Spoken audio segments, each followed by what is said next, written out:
Hello everyone, welcome back to this channel. This is Akshita. I am going to explain class 6 science chapter 13 learning how to measure.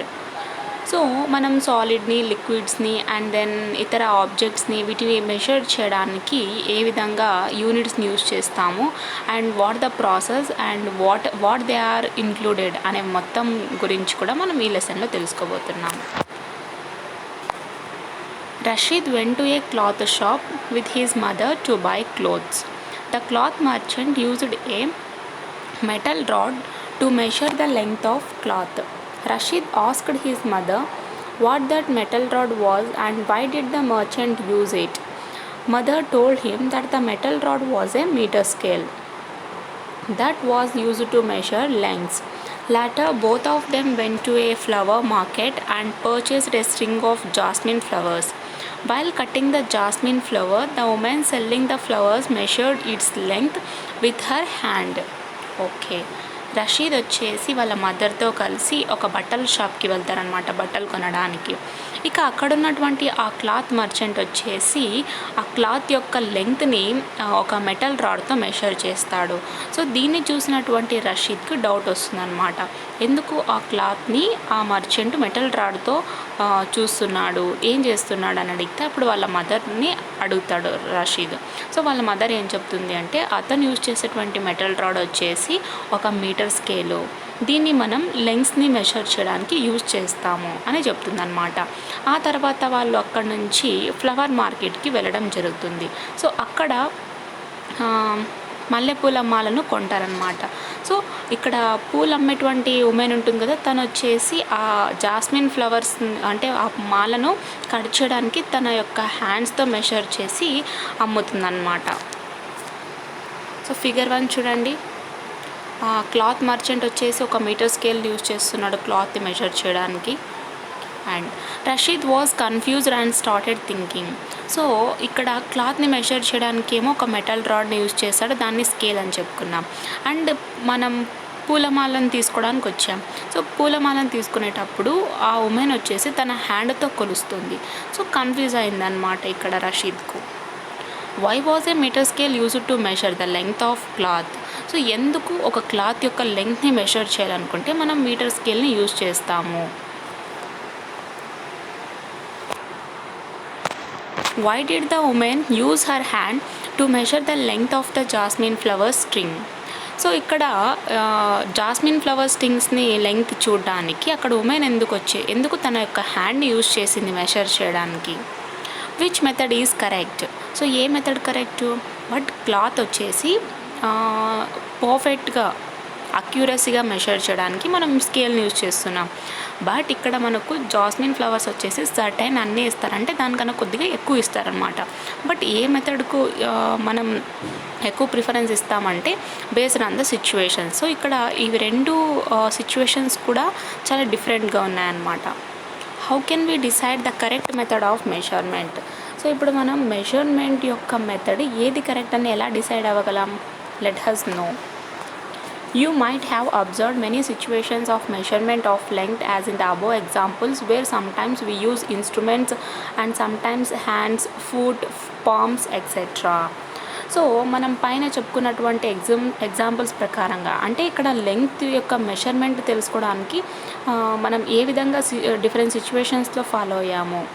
And కొన్ని చోట్ల మనం ఇన్స్ట్రుమెంట్స్ని use చేస్తున్నాం, like scale and next balance ఇవన్నమాట. And కొన్నిసార్లు మనం హ్యాండ్స్ని, foot లేదా అరచేతుల్ని use చేస్తున్నాం. Write some more examples where we use instruments to measure the lengths and some examples where we don't use any instruments but use foot, hand, span, palms etc. to measure the length. So ఇక్కడ ఏం చెప్తున్నారంటే లెంగ్త్ని measure చేయడానికి మనం use చేసేటువంటి instruments ఎక్కడెక్కడ use చేస్తాము. అలాగే ఇంకొన్ని ఎగ్జాంపుల్స్ వచ్చేసి ఇన్స్ట్రుమెంట్స్ని యూజ్ చేయకుండా ఫుట్, హ్యాండ్, పామ్స్ వీటిని యూజ్ చేసి లెంగ్త్ యొక్క మెషర్ని ఫైండ్ అవుట్ చేయాలంటున్నారు. సో మనం ఇన్స్ట్రుమెంట్స్తో లెంగ్త్ మెషర్ చేసేటువంటి లెంగ్త్స్ ఏవి అంటే టేపు. సో మన ఇంట్లో మనం టైలరింగ్ చేస్తున్నాం అనుకోండి, అక్కడ మనం టేప్ని యూజ్ చేస్తామన్నమాట. అండ్ దెన్ ఇందాక చెప్పుకున్నటువంటి క్లాత్ మర్చెంట్ ఉంటాడు కదా, సో అక్కడ మీటర్ స్కేల్ యూజ్ చేస్తాడు. అండ్ మనం స్టూడెంట్స్కి వచ్చేసి నోట్బుక్స్లో సమ్ సర్టైన్ కన్స్ట్రక్ట్ అంటే ట్రయాంగిల్స్ కన్స్ట్రక్షన్ చేసేటప్పుడు లేదా లైన్స్ మెజర్మెంట్ చేసేటప్పుడు మనం స్కేల్ని యూజ్ చేస్తున్నాం. 30 meters scale 15 centimeter scales, 30 centimeter scale use చేస్తున్నాం. So these are the instruments to measure the length. And హ్యాండ్స్ని యూజ్ చేసి మనం ఫుట్ని అంటే డిస్టెన్స్ని చెప్పుకోవచ్చు. డిస్టెన్స్ అనకూడదు ఇక్కడ, హైట్. ఇప్పుడు మనం వాటర్ యొక్క లెవెల్ ఎక్కడి వరకు వచ్చింది అంటే 2 ఫీట్స్ వచ్చాయి, 10 ఫీట్స్ ఉన్నాయి అని చెప్పుకుంటున్నాం. సో అక్కడ మనం ఫీట్స్ని యూజ్ చేస్తున్నాం అనమాట. అండ్ పామ్స్ వచ్చేసి మనం ఒక అంగుళం ఉంది లేదా ఒక జానెడ్ ఉంది. సో ఈ విధంగా మనం చెప్పుకుంటూ ఉంటాం. సో లైక్ దిస్ అనమాట. Discuss which method is correct with your friends and why you think that a particular method is correct. So మనం ఇన్స్ట్రుమెంట్స్ యూజ్ చేసేటువంటి మెజర్మెంట్ కరెక్ట్ అనమాట, ఎందుకంటే దాంట్లో పర్ఫెక్షన్ ఉంటుంది. అండ్ ఫిగర్ 2 చూడండి. సో ఓపెన్ ఏరియాలో ఇక్కడ 3 చిల్డ్రన్స్ ఉన్నారు.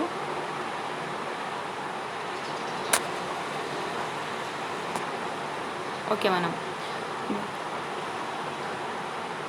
we use meter as a unit of length and subsequently centimeters and millimeters as smaller units of length. So length యొక్క యూనిట్ వచ్చేసి మీటర్ అనమాట. దీన్ని మనం ఇంకా తక్కువ యూజ్ చేసుకోవాలంటే సెంటీమీటర్స్ కాను, ఇంకా తక్కువ అంటే మిల్లీమీటర్స్ కాను యూజ్ చేసుకుంటాం.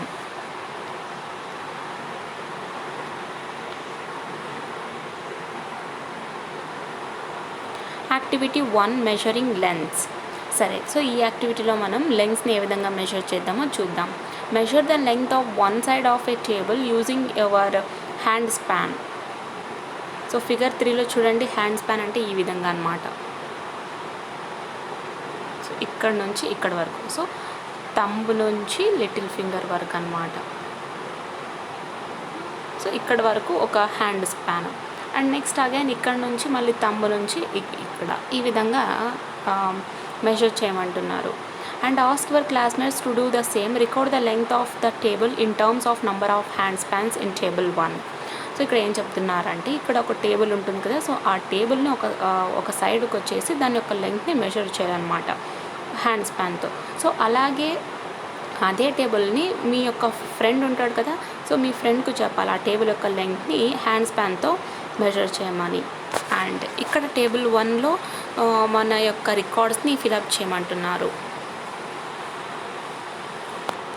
So student name, suppose first student name Ashok తీసుకుందాం. సో ఇతను ఆ టేబుల్ యొక్క లెంగ్త్ని హ్యాండ్ స్పాన్తో మెజర్ చేసినప్పుడు సో ఇతనికి దగ్గర 3.5 హ్యాండ్ స్పాన్స్ వచ్చాయి. అండ్ అనదర్ పర్సన్ వచ్చేసి ఆకాష్ అనుకుందాం. సో ఇతను మెషర్ చేసినప్పుడు 4 వస్తాయి, బికాజ్ తన యొక్క హ్యాండ్స్ వచ్చేసి స్మాల్ ఉండొచ్చు. సమ్ లైక్ దిస్, ఈ విధంగా కొన్ని ర్యాండమ్ హ్యాండ్ స్పాన్స్ మనకు వస్తాయి అన్నమాట. Do all of you get the same number of hand spans for the length of the table. So ఇప్పుడు ఆ టేబుల్ యొక్క లెంగ్త్ని మనం హ్యాండ్ స్పాన్తో మెజర్ చేస్తున్నాం. సో అన్నిటికీ same number of hand spans వచ్చాయంటే no. And who got more number of hand spans. So ఎవరికి ఎక్కువగా హ్యాండ్ స్పాన్స్ నెంబర్ ఎవరికి వచ్చిందంటే ఎవరి హ్యాండ్స్ అయితే స్మాల్గా ఉంటాయో సో వాళ్ళకనమాట. Why is there a difference in number of hand spans though you measure the same table. So ఒకే టేబుల్ని మనం మెషర్ చేసినప్పటికీ కూడా ఎందుకు హ్యాండ్ స్పాన్స్లో డిఫరెన్స్ నెంబర్ వచ్చింది అంటే based on their hand size అనమాట. ఒక్కొక్కరికి ఒక్కొక్క హ్యాండ్ సైజ్ ఉంటుంది. Now find the length of your classroom using your foot span.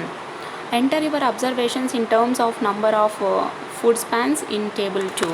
So ఇప్పుడు మీ క్లాస్ రూమ్ ఉంటుంది కదా, మీ క్లాస్ రూమ్ యొక్క లెంగ్త్ని మీ యొక్క ఫుట్ స్పాన్తో, సో మీ పాదం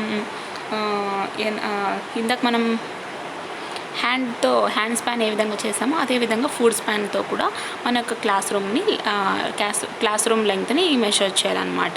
సో మీ యొక్క అబ్జర్వేషన్స్ అన్నీ కూడా ఎలాగైతే టేబుల్ 1లో చేసామో అలాగే టేబుల్ 2 కూడా ఫిలప్ చేయాల్సి ఉంటుంది. సో అగైన్ ఇక్కడ name of the student, first student name వచ్చేసి మనం అశోక్ తీసుకుందాం. అండ్ ఇతని యొక్క ఫుడ్ సైజ్ ప్రకారంగా ఒక క్లాస్ రూమ్ యొక్క ఫుడ్ స్పాన్ వచ్చేసి మినిమం 20 అనుకుందాం.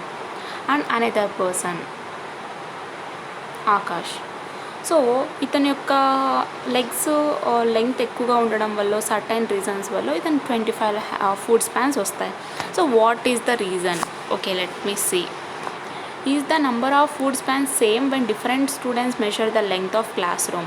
సో అదేవిధంగా వాళ్ళిద్దరే కాకుండా ఇంకా అదర్ స్టూడెంట్స్ కూడా మెషర్స్ మినిమంలీ ఒక 6-7 మెంబర్స్ మెషర్ చేసినట్టయితే వాళ్ళందరి యొక్క ఫుడ్ స్పాన్ నెంబర్ సేమ్గా ఉండదన్నమాట, బికాస్ డిఫరెంట్గా ఉంటుంది.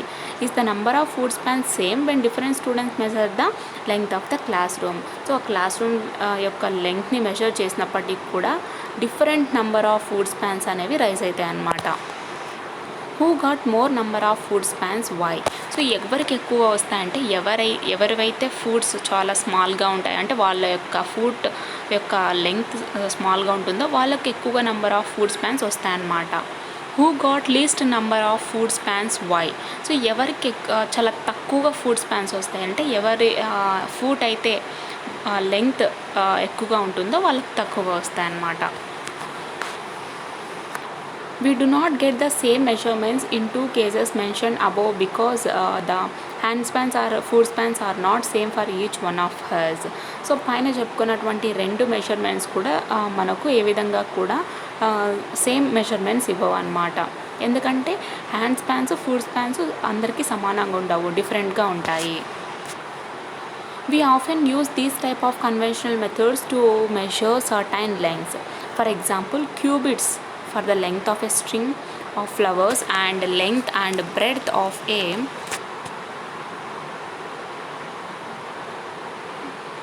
playground using strides. Similarly, we use this system of measurement while playing sirragona gillidanda, where the length of a stick is used as the unit to measure the desired distance.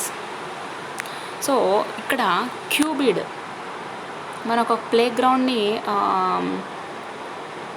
Measure one minute ఎస్. So మనం ఒక పూలమాలను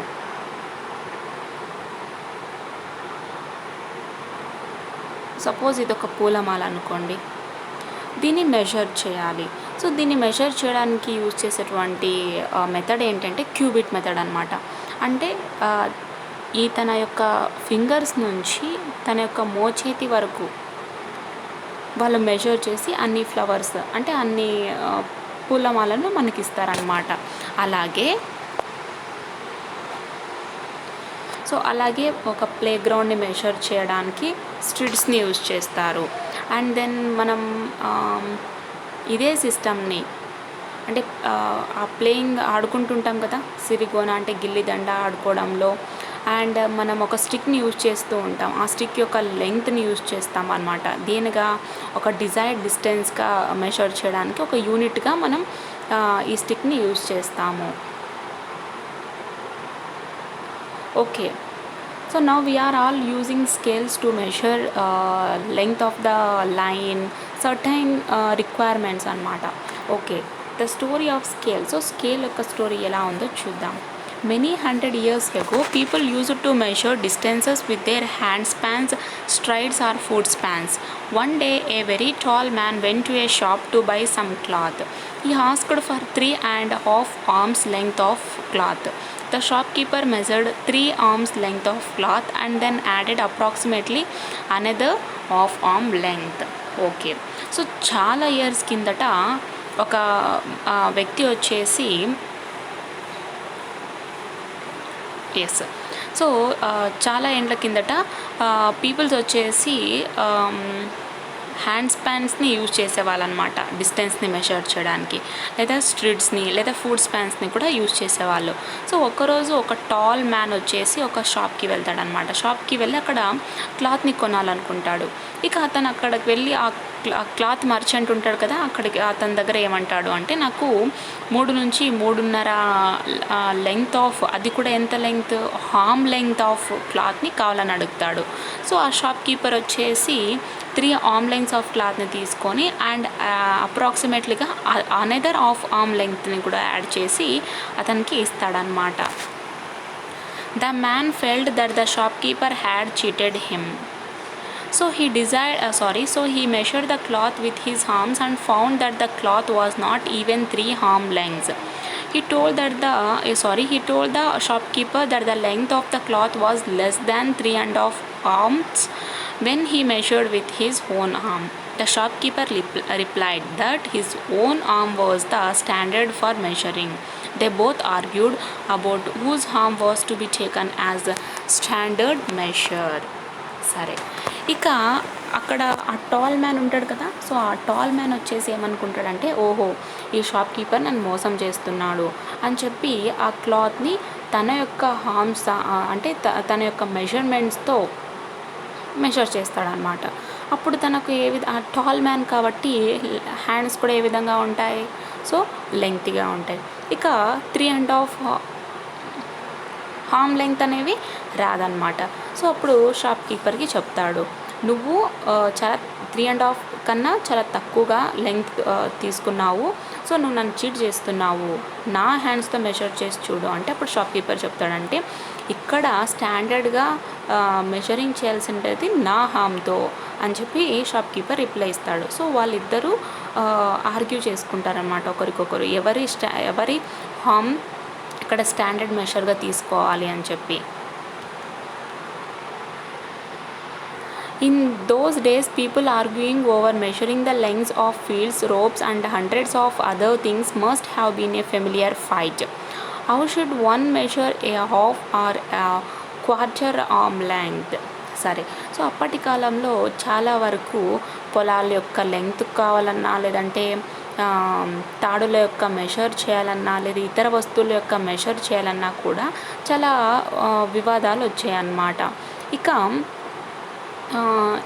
ఎలా మనం ఒక హాఫ్ని లేదంటే quarter arm లెంగ్త్ని measure చేయగలము అనేటువంటి question raise అయింది. Finally, some sensible people got together and decided to have a scale of fixed length. In order to measure subunits, they marked this scale with several smaller but equal divisions. They then decided that everyone would measure lengths with this scale. They used wood and metal to make scales of the same length. So చివరిగా ఒక డెసిషన్కి వచ్చారు. ఏంటి అంటే fixed length కలిగినటువంటి ఒక స్కేల్ని use చేయాలనుకున్నారనమాట. So అదేవిధంగా మనం sub యూనిట్స్ని measure చేయాలనుకుంటే దీన్ని కూడా స్మాలర్ పార్ట్స్గా డివైడ్ చేసి ఉంటారు, బట్ ఈక్వల్ డివిజన్స్ ఉంటాయి. సో వాళ్ళందరూ కూడా డిసైడ్ అయ్యి ఈ స్కేల్ని మెజర్ చేయడానికి యూజ్ చేస్తారనమాట. సో ఈ స్కేల్ వచ్చేసి వుడ్తో, చెక్కతో తయారు చేసినటువంటిది, అలాగే మెటల్తో తయారు చేసినటువంటిది అనమాట. At one place, people decided to use the distance between the nose and tip of the middle finger of their king as a measure. They called this distance 1 yard. Okay. So ఒక చోట ప్రజలు వచ్చేసి ఏమనుకున్నారు అంటే, distance ఎక్కడి నుంచి distance, nose నుంచి middle finger ఉంటుంది కదా, సో మిడిల్ ఫింగర్ యొక్క టిప్పు వరకు ఉన్నటువంటి డిస్టెన్స్ని ఆ రాజుగారి యొక్క నోస్ నుంచి మిడిల్ ఫింగర్ వరకు ఉన్నటువంటి డిస్టెన్స్ని ఒక మెజర్గా తీసుకోవాలి అనుకున్నారు. సో దాన్ని వాళ్ళు ఏమన్నారు, 1 yard అన్నారు. సో దీని కొరకు వాళ్ళు ఒక వుడ్ని, మెటల్ని యూజ్ చేశారనమాట. They used wood and metal to make scales of this length and called this distance 1 yard. This yard was divided into 3 equal parts and each part was called a foot. They then divided each foot into 12 equal parts called inches. They even divided each inch into smaller segments. So వాళ్ళు తయారు చేసినటువంటి దాన్ని ఏమన్నారంటే distance 1 yard అన్నారు. So ఇక్కడ చూడండి ఫిగర్లో ఆ king యొక్క నోస్ నుంచి తన మిడిల్ ఫింగర్ ఉంటుంది కదా, సో మిడిల్ ఫింగర్ మధ్య ఉన్నటువంటి డిస్టెన్స్ 1 యార్డ్ అన్నారు. సో ఈ 1 యార్డ్ని అగైన్గా 3 ఈక్వల్ పార్ట్స్గా డివైడ్ చేశారనమాట. సో 3 ఈక్వల్ పార్ట్స్గా డివైడ్ చేశారు. అగైన్ ఒక్కొక్క పార్ట్ని ఏమన్నారంటే ఒక్కొక్క ఫూట్ అన్నారనమాట. సో అగైన్ ఒక్కొక్క ఫూట్ని మళ్ళీ 12 ఈక్వల్ పార్ట్స్గా డివైడ్ చేసి దాన్ని ఇంచెస్ అన్నారు. సో దెన్ మరీ ఒక్కొక్క ఇంచ్ని స్మాలర్ సెగ్మెంట్స్గా డివైడ్ చేశారు. Other countries in the world also made their own scales because each country had its own scale which differed from others. It led to a lot of problems in trade and commerce. There was always a chance of quarrels breaking out.